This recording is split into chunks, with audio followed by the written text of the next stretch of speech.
কাঁচা কলার কোপ্তা তৈরি করার জন্য কাঁচা কলা আর আলু সেদ্ধ করে নিয়েছি। এখন এর মধ্যে ছানা দিয়ে দিচ্ছি, পরিমাণ মতো হলুদ দিয়ে দিচ্ছি, গরম মশলা দিয়ে দিচ্ছি, বেসন দিয়ে দিচ্ছি, আদা গোলমরিচ কাঁচা লঙ্কা বাটা দিয়ে দিচ্ছি, নুন দিয়ে দিচ্ছি। এখন এগুলোকে ভালো করে একসাথে মেখে নেব।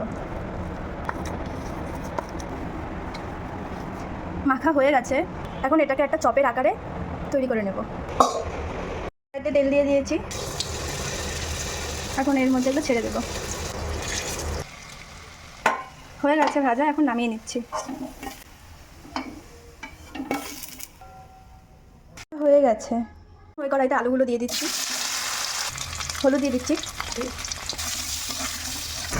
আলুটা ভাজা হয়ে গেছে, এখন নামিয়ে নিচ্ছি। ওই কড়াইতে অল্প তেল দিয়ে শুকনো লঙ্কা দিয়ে দিচ্ছি, জিরে দিয়ে দিচ্ছি, তেজপাতা দিয়ে দিচ্ছি, টমেটোগুলো দিয়ে দিচ্ছি। ভাজা হয়ে গেছে, এখন জিরে আর আদা বাটা দিয়ে দিচ্ছি, লঙ্কা বাটা দিয়ে দিচ্ছি, অল্প হলুদ দিয়ে দিচ্ছি, নুন দিয়ে দিচ্ছি, অল্প জল দিয়ে দিচ্ছি, টমেটো পেস্ট,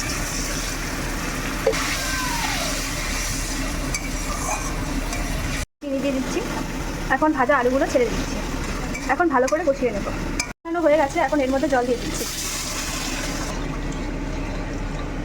এর মধ্যে ওগুলো ছেড়ে দেবো।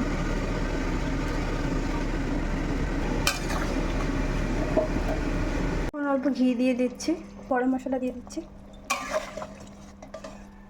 হয়ে গেছে, এখন নামিয়ে নিচ্ছি। নিরামিষ কাঁচা কলার কোপ্তা তৈরি।